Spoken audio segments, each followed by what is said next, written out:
Sedric, welcome to the program, man. Hey, thank you, Steve. It's about time. It's been a long time. Yeah, it's been a long time. Yeah. I want to talk about how you got into theater. Oh my God, that's a long, short story.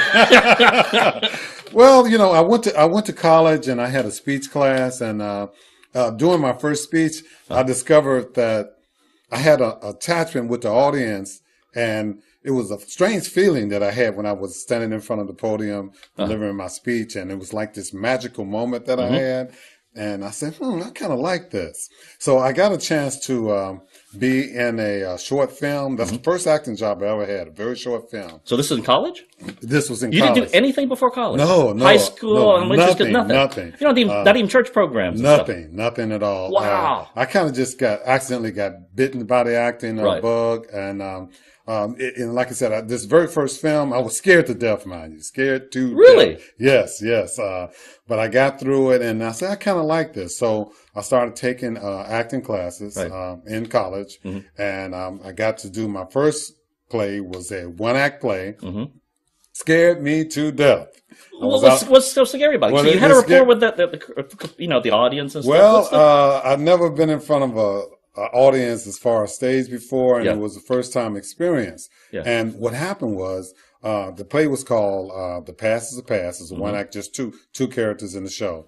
And I actually forgot my lines during the show, right? And scared me to death. So but fortunately my co-actor, he knew where I was, and he gave me the cue line, and I came right back in with where I was, and it was a magical moment. I mean, a magical moment. I knew right then, that very moment, that I wanted to be an actor. That's why. And that was and the amazing thing about it, that was probably 30, 35, 40 years ago.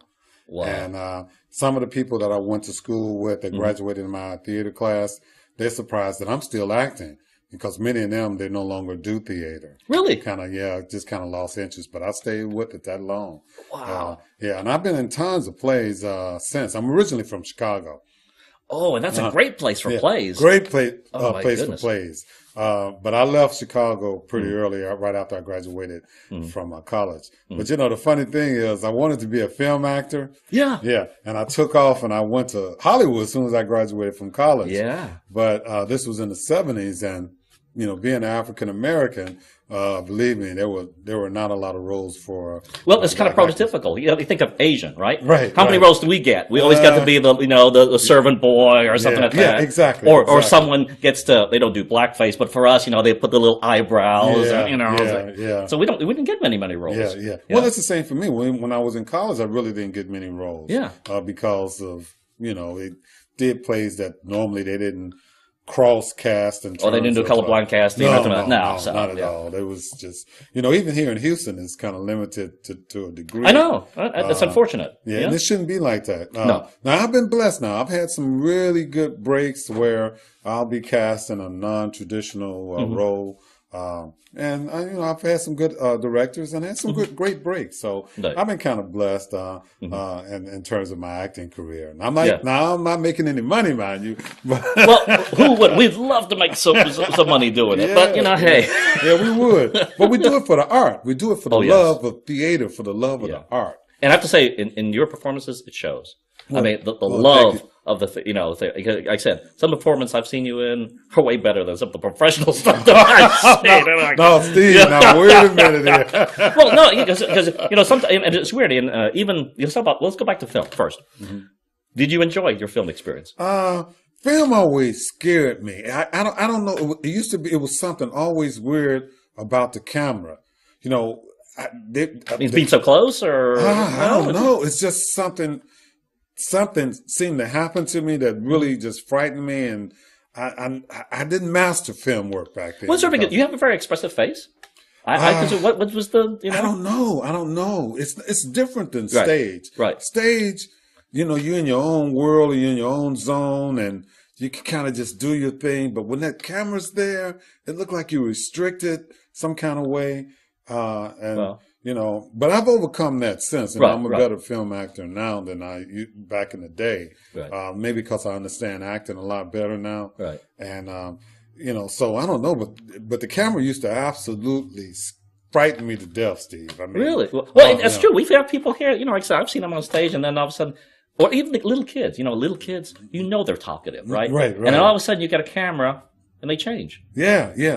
I don't know. It's just something about that camera. I don't know, but it has happened to me too. So when I went to California, obviously I didn't do very well because of that fright, for number one, and maybe a lack of confidence and a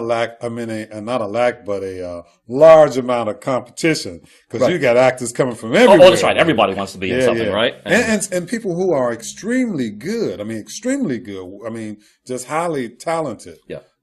I always say, as far as my acting skills, I don't really act. I don't really think I know how to really act. And I say that and it's kind of a weird statement, but I really try to become the character. Yes. I try to embrace the feelings and the emotions, and that's what I do when I'm on stage. I want to believe what I'm saying. Right. I want the audience to believe what I'm saying. So that's where I usually come from as an actor. And I've been, you talk about acting. I pretty much have acted in pretty much most of the theaters in Houston. Pretty much anything. Right. Pretty much. I travel around, and I also go to see a lot of the plays. Yes. And I have to be honest with you. I go sometime and I don't see good performances.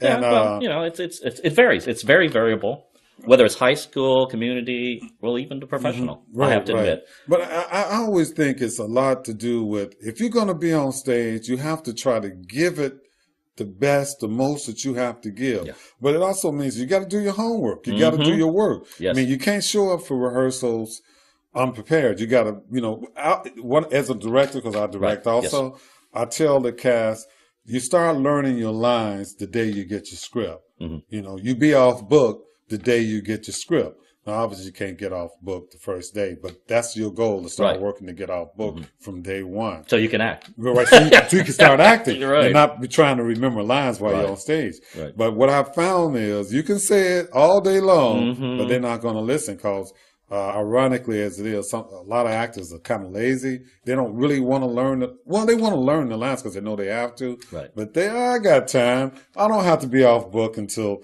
a month from now. So I'll just wait until then. So what eventually happens, they find themselves in a crunch to get those lines in the last week or so. And that hinders their performance because, you're still working on lines. We're still working on lines. You're not working on character. Right. So that's one of the things I try to prevent happening with me as an actor. Learn those lines, learn the character, get into the guts of it, and go out there and give your best. That's what I do. Absolutely. When did you get into directing? Let's see. Of course, I have a degree in theater, so in college you have to direct a one-act play. Yes. But that's kind of a little minor directing. You don't really know what you're doing, and you're trying it for the first time. What happened, the way I really became a director was, I used to stay in this little small town called Joliet, Illinois, right? And I wanted to do theater, but being African American, there wasn't any African American theater in that town. Right. So I decided I wanted to do this one particular play. The play was called Ceremonies and Dark Old Men. I knew how basically to direct. Right. So I cast myself in a role, and I found some other people, and we did that show. And that was kind of like my first time really directing outside of college. Right. And it was really a successful show. So after that, we wanted to do another play. Right. So I stepped in as director then. So I really started to do directing out of necessity. Right. Because, we needed a director in the black theater in that town, and that just so happens to be me. But the weird thing is, though, Steve, my friends used to say that I was a better director than actor. And I didn't really think so, because I really wanted to act. I really never really wanted to direct. Right. But I found an incredible amount of joy and pleasure in directing. I really did. I really loved directing. But I learned a lot as the years went past. And when I first started directing, I was kind of like, how would you say? I might have been like an evil director, because I pushed real hard, and kind of threw some tantrums, things like that, kind of yelled at actors, stuff like that. But I learned, years later, that you don't direct people that way. You demand from them, you insist from them, but you do it with dignity and respect. And so I learned that as a director. And I worked with all kinds of directors. Yeah, I'm sure you have. Some that shout, yell, some that don't direct. You're in the play, but they're not really directing. Right. So I have a high regard for a director now, and I balance both roles. Right. When I'm in a play, I'm not directing. I'm in the play. I'm an actor. Right. I don't get into the director's business. Right. I don't. That's their choice. Argue with them. You may not agree with them, but it's their choice. Well, right. Because I give them what they ask me for. That's what my job as an actor is. Right. Now, by being in the director's chair, I've had actors talk back to me, refuse to learn their lines, basically refuse some of my directions. And I've never fired anybody, but I sure wanted to. Hey, Steve, it's hard to fire him when you're going to open in a week. So, yeah. Well, I was just talking about with Michael Robbie a couple of days ago, and he was talking about, like I said, how community theaters or just theaters in general have a hard time finding folks because there is so much available. Right, exactly. So you're competing for actors, good actors, to be in your shows, and so they can kind of pick and choose. I just don't feel like showing up to rehearsal or whatever, which is unfortunate. Yeah. Well, over the years, right. Have you seen a decline in commitment? Yes, very much so. And you hit a key note there, and Michael Robbie did too. Now, years ago when I first came to Houston, it wasn't that many theaters. Nope. Now I don't know how many. What is 15? 20, look like easily. Is at least 20, if not more. In this town. So there's a lot more, great amount of choices. Yes. And when I first came, it wasn't that many. You probably had about 6 or 5. So, the competition was high to get into a play. Right. And if you got into one, you basically knew that you had to act right and you had to cooperate fully because you wouldn't get invited back. Right. So it's true. The note you hit now. But now it's changed a lot. Actors show up late. Rehearsal scheduled at 7. They show up at 7:15. If they show up at all. If they show up at all. They don't call and say, I'm late, I'm on my way. Yeah. And that's just being unprofessional. Now, grant you, from time to time, we all have issues that we can't be exactly on time. Right. So, no, there's a somewhat a lack of commitment, but, and on the other hand, too, there are some good actors that's really dedicated. They love the theater, very professional, and they show up, they learn their lines, and they come to give a good performance. So we do have some. Yeah. And I think you're one of them, too. I don't consider myself an actor. I tried, but, I don't really consider myself an actor. But there's a lot to learn, absolutely. There's, like I said, I like to think of, and I think you hit on it. You said you don't really act, but you try to become the character. Yeah, I try to become because, now acting is basically, for me, it is a skill because you have to, you have to cover all the basics. Now, what I've seen here recently in some plays, and I'm a hardcore critic, and I really criticize when I don't see the basics being covered as far as, I got a pet peeve. 2 actors on stage, they're dialoguing to one another. Right. One is looking that way, the other one is looking that way, and they're not talking to one another. I've seen that several times, and I have issues with that. That's called not covering the bases because 2 actors on stage need to communicate. Yeah. You need to... They need to relate. Relate. That's right. That's exactly. That's what I'm saying. Yeah. And some directors miss that. The strange thing for me is I see a lot of people directing, and I'll be like, well, why do they want to direct? I mean, they don't it doesn't seem like they really understand what directing is about. Right. And that kind of troubled me too. And I'm not, you got to start somewhere. No, absolutely. I think of it sometimes as motivation because I hear sometimes people, they want to direct, but really they're just on a power trip. Exactly. Yeah. It's not about directing. It's about the power trip. It's like, no, it's not about the power trip. It's not. And see, and for me, as far as the director, it is, I grew up watching old movies. I love old movies with a passion. Humphrey Bogart, James Cagney, Burt Lancaster, a host of them. I just idolized them. The acting was just great. Back in the old days, they really made movies. Oh yeah. They really did. So I watched those movies and I follow the storylines very, very well. And I love a good storyline. Oh yes. And that's essential in a play too. It's a good, strong storyline. But, and I really study acting from a TV standpoint. I watch silent movies. Now, really? Probably many people don't watch silent movies, but I love silent movies. Some of them are not all that great, but some are really great. Yeah, when I watch, again, I'm not a big silent movie fan, but sometimes when you watch their technique, you go, wow. Yeah. Not all the time. But like, wow, man, I could use that. Yeah, exactly. Well, a lot of people don't understand silent movies because, back at, if you know the history of movies, I think silent movies lasted for almost about 20-something years before they actually discovered and actually introduced sound. Right. So the acting style is a little different because they're doing different things to express what they're trying to say. Right. So it's a different kind of medium. But you can follow the storyline easily once you start learning how and what they're doing. Because they don't show every word. They show the words up on the screen. Right. But they don't show every word that those actors speak. But they don't need to. They don't need to because... Right. But audience back in those days, they understood the format. Because that's the way it was. Right.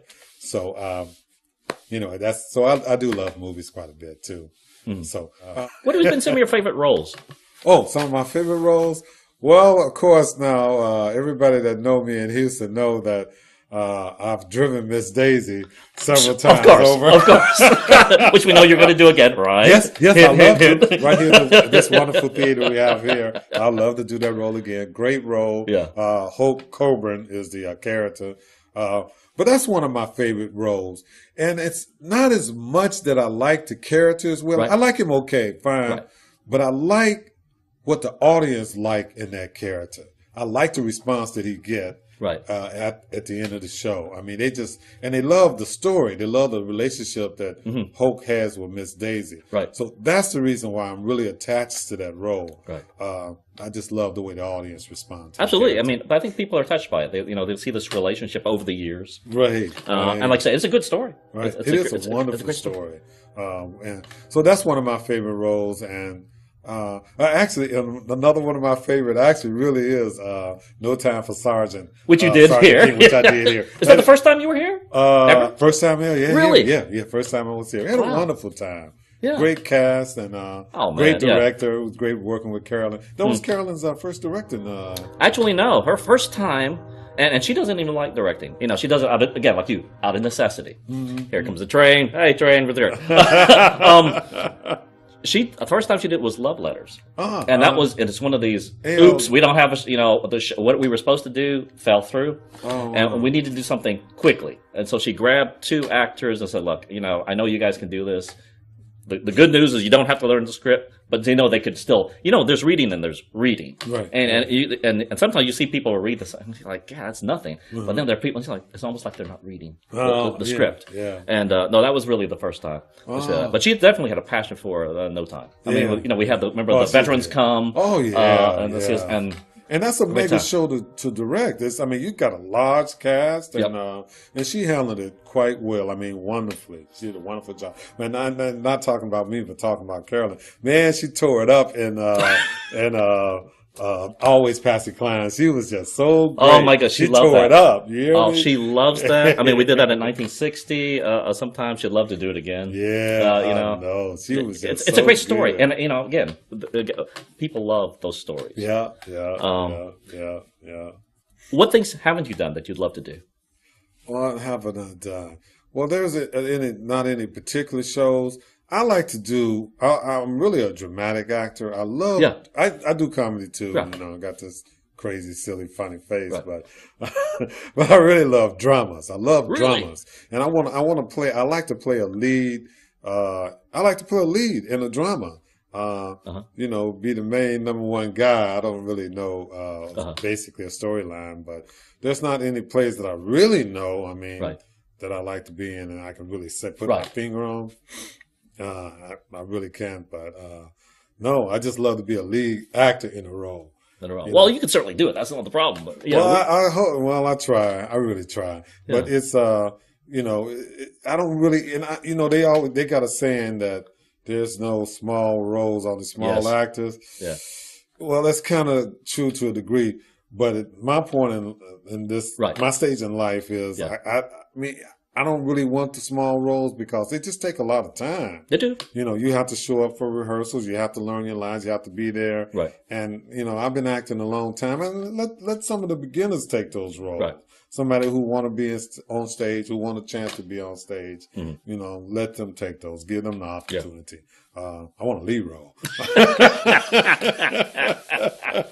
I want a lead role, man. Actually, we've heard this comment for that. People, actors want to do drama. Yeah. So, but then again, except for TNT, which is really big on doing drama, it's hard to get people to come to see drama on stage. Yeah. And I mean in numbers, okay? Yeah, it's not like people don't enjoy it. Yeah. But they have a hard time getting people to come.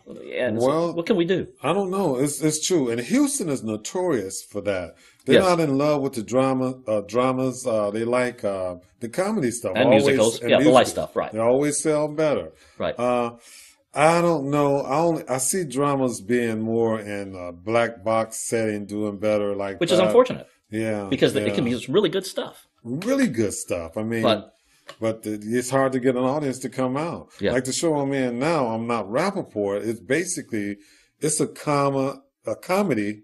It's kind of comedy drama in a way. Yeah. And by the way, you did a wonderful job. You and John Steve are just incredible. I mean, there's more than two people in it, but really, it's a two-person show. Yeah, it really is. Yeah. And the nice thing about it, and I haven't seen it before, but it's nice that it covers a lot of issues. All different kinds of, not just about octogenarians, but all kinds of things. Life, there's about drugs, getting older, people's different situations. I mean, there's a lot of topics that get covered in there. A lot of stuff it covers. And it's interesting you should say that, too, because last night at the performance, I'm listening as John, because he has a lot of things to say. That's right. A lot of dialogue. Right.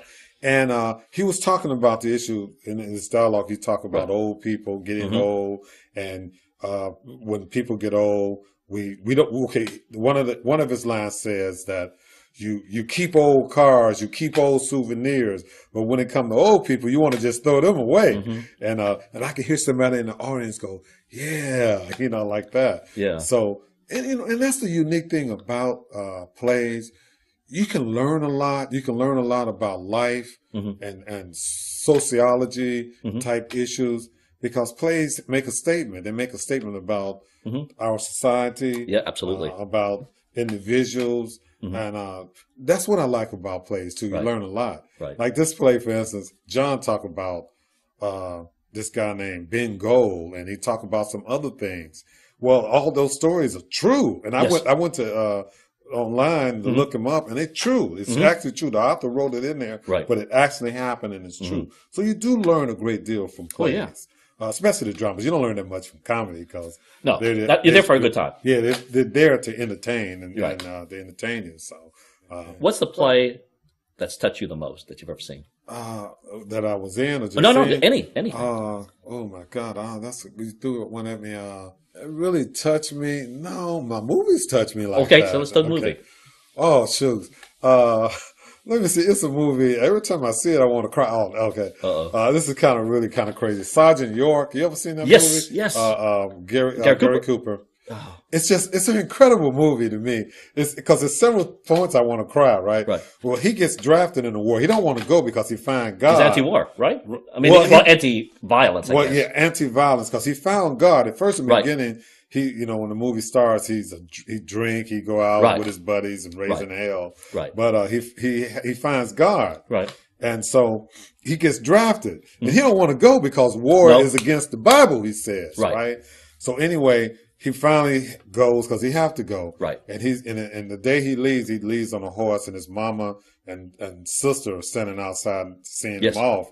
And so he leaves, and the daughter says, "Mama, what are they fighting for?"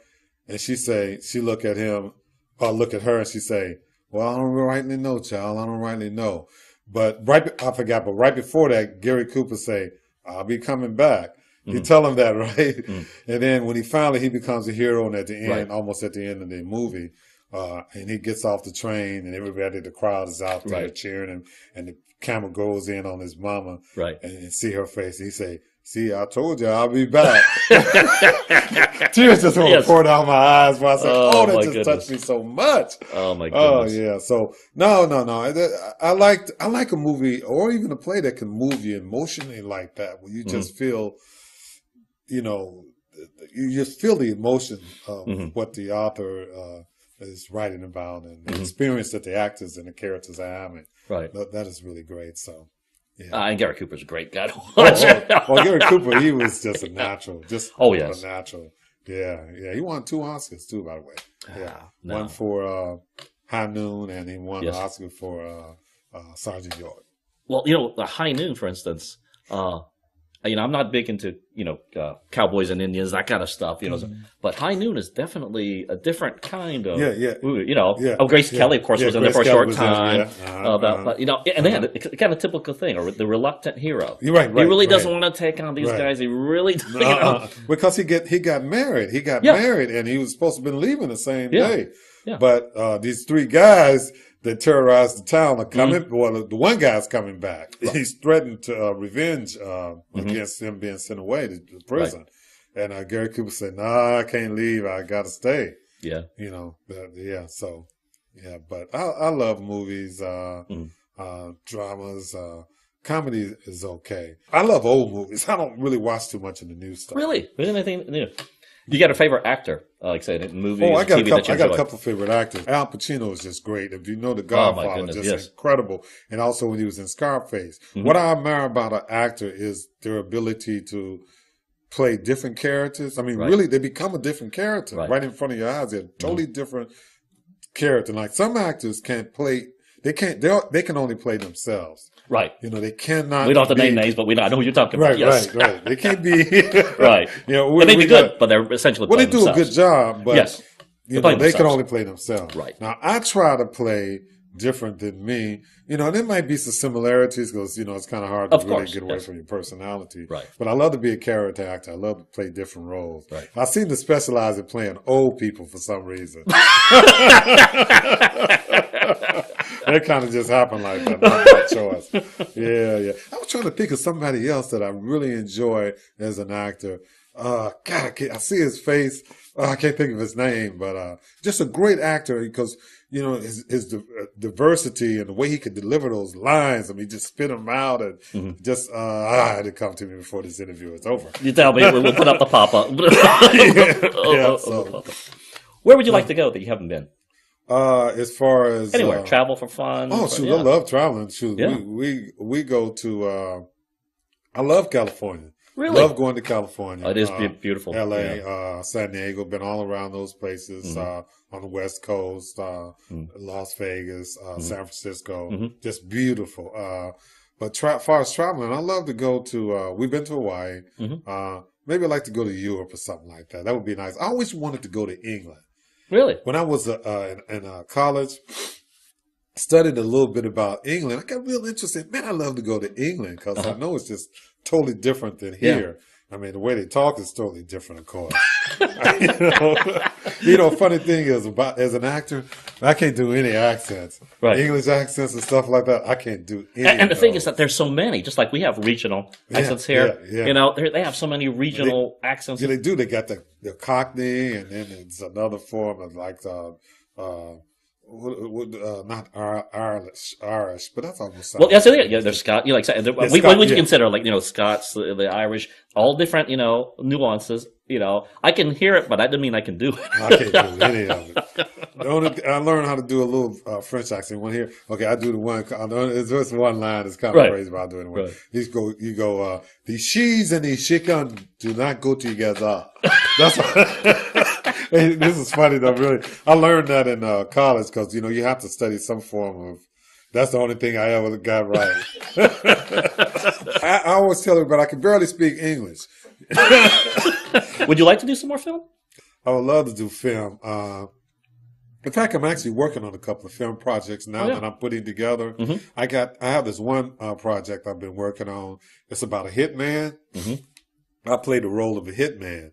And what this hitman does, of course, he takes contracts and he does hits, but he dresses up in different disguises every time he go to execute one of his hits. And there's a premise behind this whole purpose of being a hitman. Right. And he's really trying to do the hit that's going to end all hits. He can get out of the business and, go somewhere else. So I'm working on that project. So did you write that? Well, I'm writing the script now. Do you enjoy writing? I love writing, but my problem with writing, I don't ever finish anything. I'm telling you, I have more storylines than you can shake a stick at. I really can come up with some storylines. So no, what I really do, I have tons of storylines. The way I come up with them is I start thinking about a situation. I say, that could be a good story. Yeah. And it'll be something that I see. Sure. And it'll take off into a basic story. But I haven't gotten into the guts of it, writing the plot, any of that, or creating all the characters.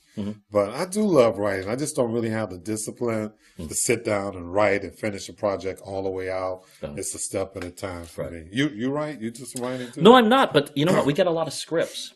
We do? Yeah. Well, I mean, people will submit original scripts. And I try to be kind, let's say. But let's talk about that. Yeah. What is the weakness of most starting writers, or a lot of writers, as you say? Because you must have read a lot of scripts too. Well, I've read some. Well, not too much original stuff. Yeah. The stuff I read, they don't really get they don't get the context right. Right. All scripts have to have a beginning, middle, and an end. It has to have conflict. It have to have a sense of timing and space. Have to be correct. Some original scripts, they have some elements, but not all the elements. Yeah, all the elements are not correct. Right. Some of the characters seem a little superficial. Right. That's the problem I see with some original scripts. They just haven't been fully developed.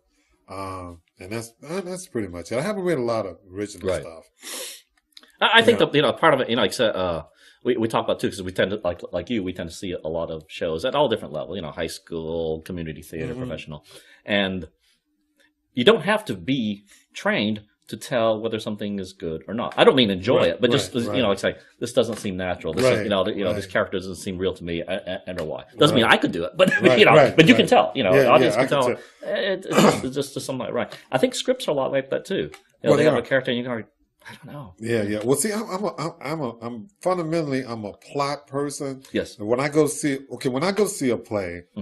I see more than I'm just more than the person sitting there watching it. Right. I'm critiquing everything for the most part. I can't see it any other way. Right. Because as a director and as an actor, Sure. I see other things. It's not just about being entertained. Yes. And the storyline is one of the main things for me. I can follow it all the way through, and I can follow the logic. Right. And if something seems illogical, I'll know right away. It's disjointed or something's not right. Right. So that's what I look for in a good script. It's all tied together. Right. Most plays that's been performed over and over, that's well known and won awards, they're tied in pretty good. I mean, the plot, like I'm Not Rappaport, is a well-written play. Yes, absolutely. I mean, it's really tied in really, really well. Driving Miss Daisy. Yes. It's tied in well. Yes.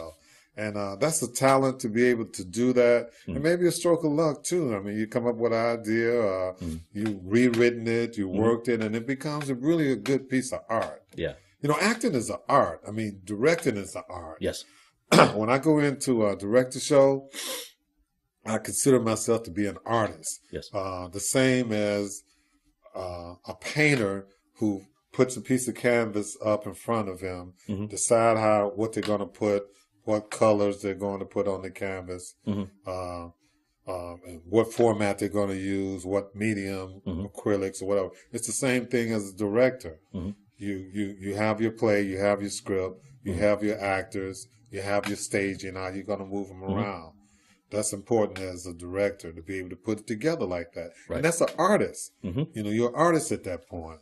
So that's why I kind of consider myself to be an artist in that fashion and form. Acting is a little bit different because it's all really kind of it's written there for you as an actor. Right. Now, you have to look in between some of the lines, but for the most part, all the words are there to tell you what you should be doing as an actor. I read a book once that talked about acting, and it says that an actor's job is to act, the director's job is to direct, and you shouldn't have to ask the director, well, what should I do? Well, it's right there in the script. Read it, try to understand it, and do it. And the director will pull you back if you're too big, or if you need to come up, they'll bring you up. Right. So, that's how I see as far as the directing. I got a theory too. I want to write a book, and that's basically started, but it's one of those things again. I never finished, right? Well, this book here that I have in mind is titled anyone can act. Now, some people will tell you now, and I know that sounds funny, you've been around too, you'll say, no, I don't think so. Well, I basically think anyone can act because we grow up acting as a kid. Now, you lose some of that as you get an adult, become an adult because life becomes more realistic.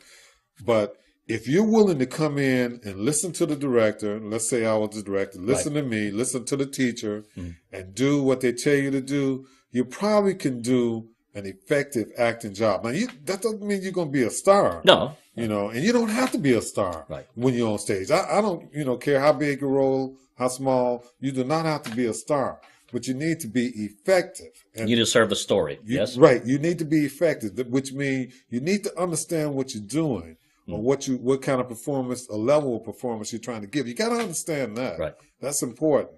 The problem I have with a lot of actors, though, Steve, in this town, a lot of people just want to be on stage.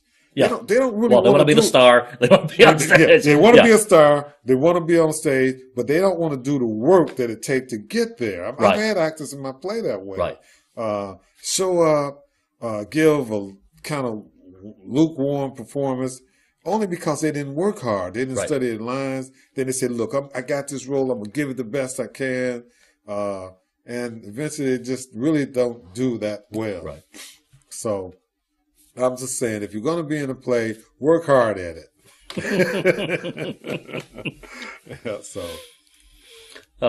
What do you do on your time off? Well, on my time off, we go see plays. Other than plays. Oh, okay. What do you do? Is there any other thing? Well, we like traveling. My wife and I, we like to go traveling, and we don't go to the movies as much as we used to because I don't really like some of the stuff they're showing. That's pretty much it, though. We don't really do a lot. Oh, we like to go. Oh, I forgot it. I have to always mention this in any conversation. We like to go to Starbucks. Love Starbucks. Love Starbucks. In fact, we go to Starbucks every day. Really? Oh yeah, love Starbucks. You run into the same people? You notice? Oh, they all know me at the store. They know me. Everybody who worked there know me. And we have some regulars that come in. They all know me too. Right. Yeah. So I sit in the same spot almost every morning. What do you get? Well, I get a tall Pikes, one tall Pikes with white mocha syrup, sometimes steamed soy, and half and half. Same thing every time. So they know my drink. When I come in Starbucks, come in, I don't even have to say anything. They already know. They already know what I'm getting. Isn't that nice? Though? It's real nice. And in fact, you don't see that a lot.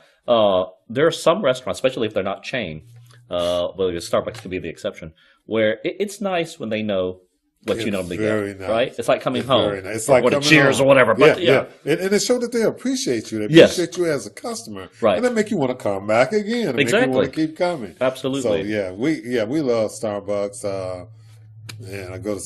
We stopped at Starbucks on the way over here. Hey, I would have bought you some Starbucks, but I didn't know what to drink. Mocha Light Frappuccino. Okay, Mocha Light. I hardly ever get anything else. And I like the chocolate. I like things sweet, right? But chocolate, of course. And it's cold. I like things cold. I always get hot. I'm a guy. I get hot really easily. It was Texas. I mean, come on. Except for these little cold snaps, it really doesn't get cold here. Right. No, it doesn't. Nope, not at all. So I'm always having to chill down, and so a Frappuccino. Perfect. Yeah.